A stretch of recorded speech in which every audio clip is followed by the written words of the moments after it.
Ya, pemirsa, Iran kembali lakukan serangan dengan menggunakan rudal balistik dan drone. Serangan tersebut masuk dalam gelombang ke-92 operasi True Promise 4. Garda Revolusi Iran melakukan serangan gabungan kilat menggunakan rudal balistik dan drone terhadap sistem radar Amerika Serikat serta angkatan lain di seluruh kawasan Palestina. Serangan ini masuk dalam gelombang ke-92 operasi True Promise 4. Dalam pernyataannya, IRGC mengklaim kapal amfibi Amerika Serikat di pelabuhan Al-Shuwaih terkena rudal balistik.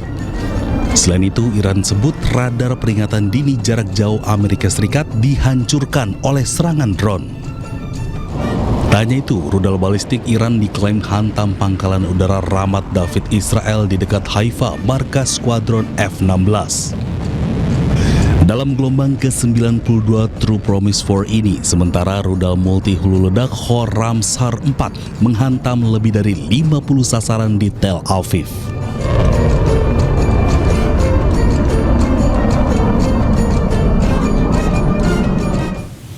Rudal Iran juga menghantam kawasan Petah Tikva, Tel Aviv. Hantaman rudal itu menyisakan kawah sedalam 10 meter di tengah permukiman. Kerusakan parah terjadi di lokasi jatuhnya rudal Iran di kawasan Petah Tikva, Tel Aviv. Hantaman rudal meninggalkan kawah besar sedalam 10 meter. Tak hanya itu, puing-puing akibat hantaman rudal juga terlihat di sekitar kawah. Petugas juga mengamankan lokasi sambil lakukan olah TKP. Belum diketahui kerugian maupun jumlah korban akibat serangan ini.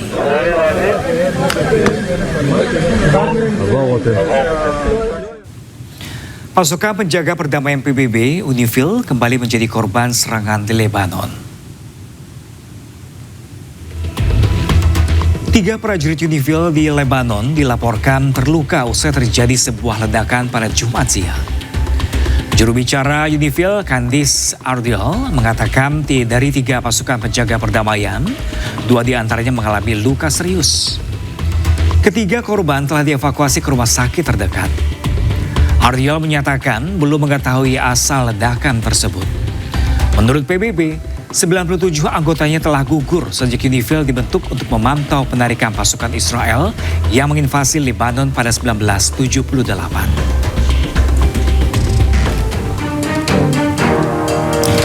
Dengan bertambahnya 3 prajurit terluka, total ada 5 prajurit Tentara Nasional Indonesia yang terluka akibat ledakan di Lebanon. Sementara itu, 3 prajurit TNI lainnya gugur dan jenazahnya telah dibawa ke Indonesia. Kini pihak UNIFIL masih fokus mengobati korban luka dan menyelidiki asal-usul ledakan.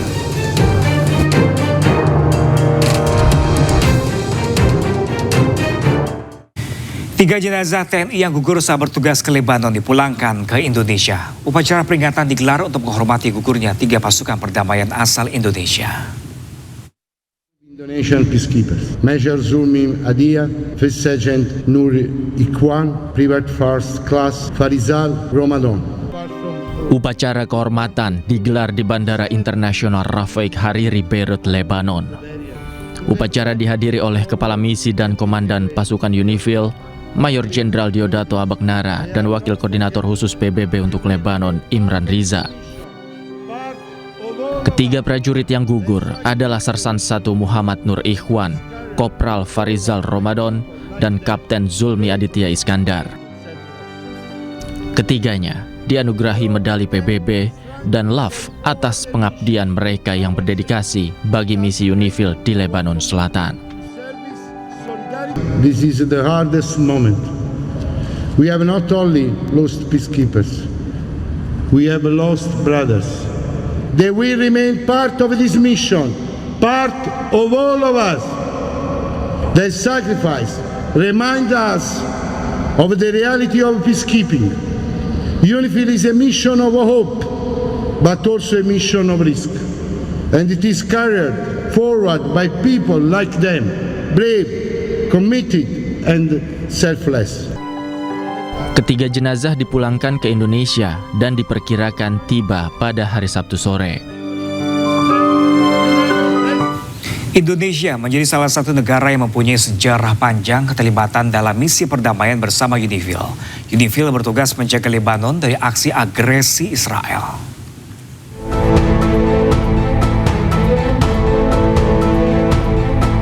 Pasukan Indonesia selalu menjadi yang terbesar dalam pasukan perdamaian UNIFIL. UNIFIL berada di bawah mandat PBB untuk menjaga Lebanon dari agresi militer Israel. Pasukan ini didirikan oleh PBB pada 19 Maret 1978. Misi UNIFIL adalah membantu pemerintah Lebanon untuk mengembalikan otoritasnya.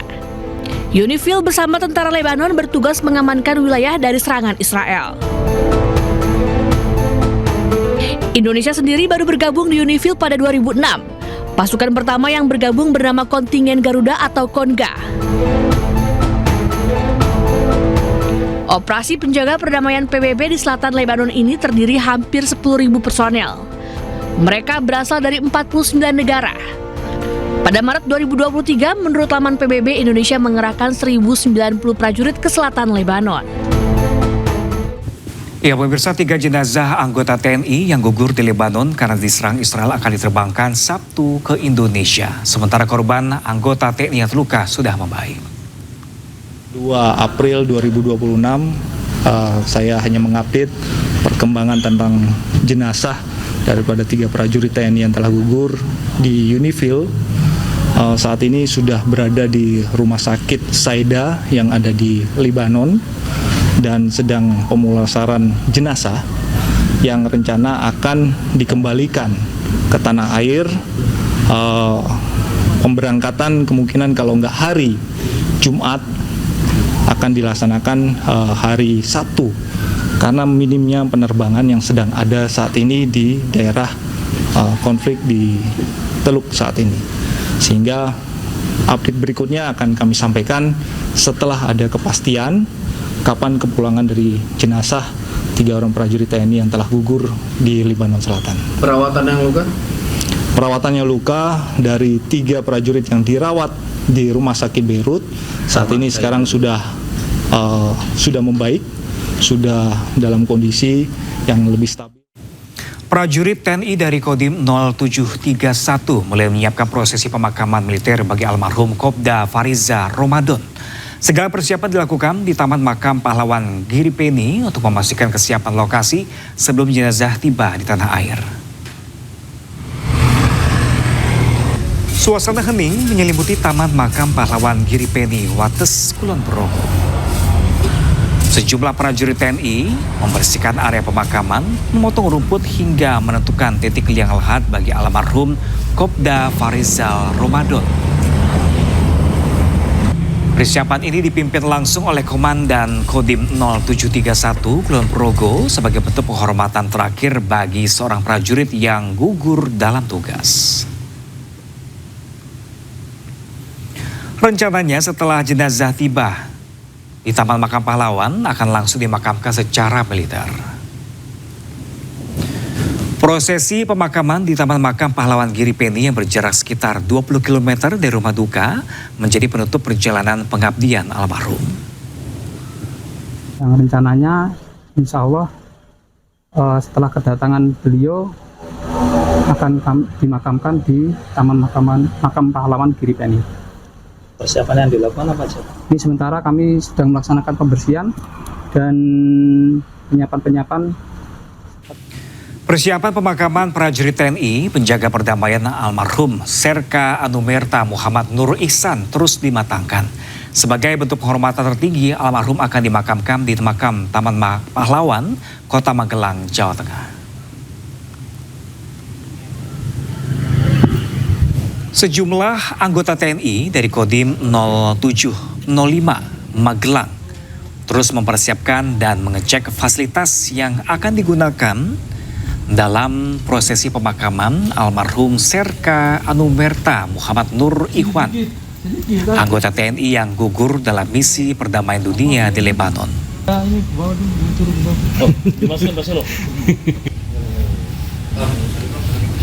Kesdam 0705 Magelang, Mayor Infanteri Praja, menyatakan bahwa seluruh persiapan teknis di area makam mulai dari pemasangan tenda hingga liang lahat telah siap dan rampung sepenuhnya.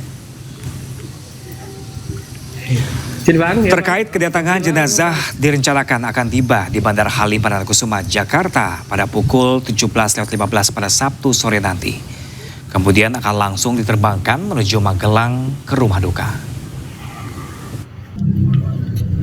Dari mulai tempat duka ya, tempat duka ini dari kemarin sudah dilaksanakan persiapan untuk pemasangan tenda, terus termasuk tiap malam itu mengadakan tahlilan, itu yasinan dan sebagainya.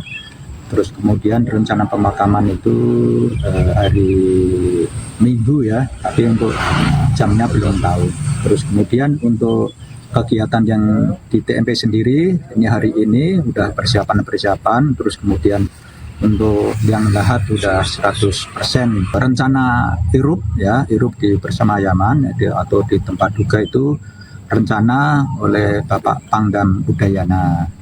Terus kemudian untuk yang di TMP sini direncanakan Bapak Wakil Panglima TNI. Dari mulai tempat duka ya, tempat duka ini dari kemarin sudah dilaksanakan persiapan. Ya pemirsa, untuk informasi terkini dari rumah duka prajurit TNI yang gugur di Lebanon, sudah rekan jurnalis kami Indira Utomo di Cimahi, Jawa Barat dan Puji Hartono di Magelang, Jawa Tengah. Namun terlebih dahulu pemirsa, kita ke Indira. Selamat siang Indira, seperti apakah persiapan keluarga di sana saat ini? Ya, selamat siang Pram dan juga pemirsa. Hingga pagi hari ini suasana di rumah duka almarhum Kapten Infanteri Zulmi Aditya memang terbilang masih sepi begitu, karena berdasarkan pantauan kami pada tadi malam banyak sekali tamu yang melakukan takziah. Jadi untuk pagi ini belum ada pergerakan yang cukup banyak begitu dari para pelayat. Dan di belakang saya saat ini namun ada mobil dari Kogartap 2 Bandung yang sedang melaksanakan gladi begitu untuk nantinya jika jenazah dari almarhum akan tiba di rumah duka begitu. Dan berdasarkan informasi yang kami terima, nantinya almarhum diperkirakan akan tiba di Bandara Soekarno-Hatta sekitar pukul 5:30 waktu Indonesia Barat, dan nantinya jenazah ini akan dibawa ke ruang VIP Bandara Soekarno-Hatta untuk diserahkan dan disemayamkan. Kemudian untuk upacara militer nantinya akan direncanakan dipimpin langsung oleh Kepala Staf Angkatan Darat. Dan diperkirakan pada pukul 9 malam nanti jenazah akan diterbangkan menggunakan pesawat TNI Angkatan Udara ke Bandung sebelum esok pagi akan dijadwalkan untuk pemakaman di TMP Cikutra Bandung. Sementara itu Pram. Ya Indira, untuk persiapan pemakaman esok seperti apa sejauh ini di sana? Ya Pram dan juga pemirsa, untuk persiapan pemakaman kami sendiri belum mendapat info yang begitu banyak dari pihak keluarga, dan kami hanya mendapat info kalau besok itu dijadwalkan sekitar pukul 7, dan apabila nanti ada berita yang terbaru akan kami kabarkan kembali. Baik Indira dari Cimahi, Jawa Barat. Pemirsa, selanjutnya kita akan menuju ke Puji Hartono di Magelang.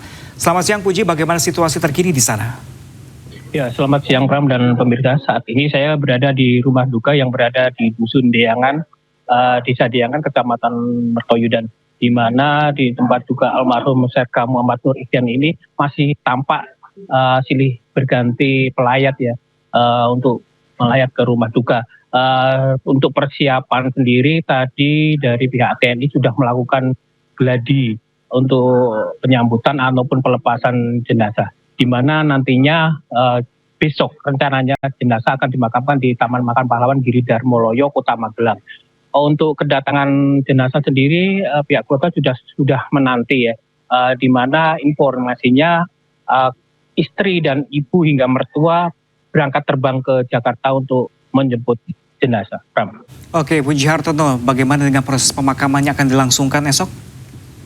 Ya, untuk pemakaman sendiri persiapannya sudah selesai ya, di mana pihak TNI sudah mempersiapkan lokasi liang lahat hingga prosesi upacara pemakaman di mana nantinya pemakaman akan dipimpin langsung oleh Wakil Panglima TNI di makam pahlawan Giri Darmoloyo Kota Magelang besok.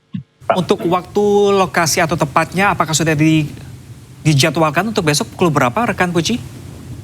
Hingga saat ini belum diketahui secara pasti jam berapa untuk upacaranya. Sejauh ini pihak media juga masih menunggu kabar dari pihak terkait, Pak. Baik, Puji Hartono melaporkan langsung rumah duka di Magelang, Jawa Tengah. Dan sebelum tadi ada Indira Utomo langsung dari Cimahi, Jawa Barat. Kami masih menanti update terbaru dari Anda berdua. Terima kasih rekan-rekan dan selamat bertugas kembali.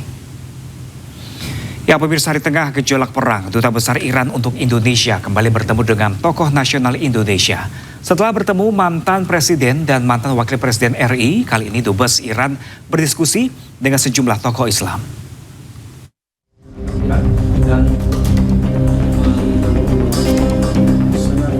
Duta Besar Iran untuk Indonesia Muhammad Borojerdi kembali bertemu dengan tokoh nasional Indonesia. Kali ini Dubes Iran bertemu mantan Ketua Umum PP Muhammadiyah Din Syamsuddin dan Wakil Ketua Dewan Pertimbangan MUI Muhyiddin Junaidi di Pondok Labu, Jakarta, Jumat siang. Dalam pertemuan ini, Dubes Iran meminta Indonesia ikut mengkampanyekan anti perang terhadap Iran. که این جنگ نه تنها منطقه خاورمیانه بلکه بر همه دنیا تأثیرات نامطلوب فراوان داره و مقصرش هم حمله کنندگان هستند. چیزی که اینم بگو تا آخرین چی؟ کامپین پویش نه به جنگ علیه ایران. No to war against Iran. Sebelumnya, awal April lalu, Duta Besar Iran bertemu Presiden ke-7 RI Joko Widodo di Solo, Jawa Tengah.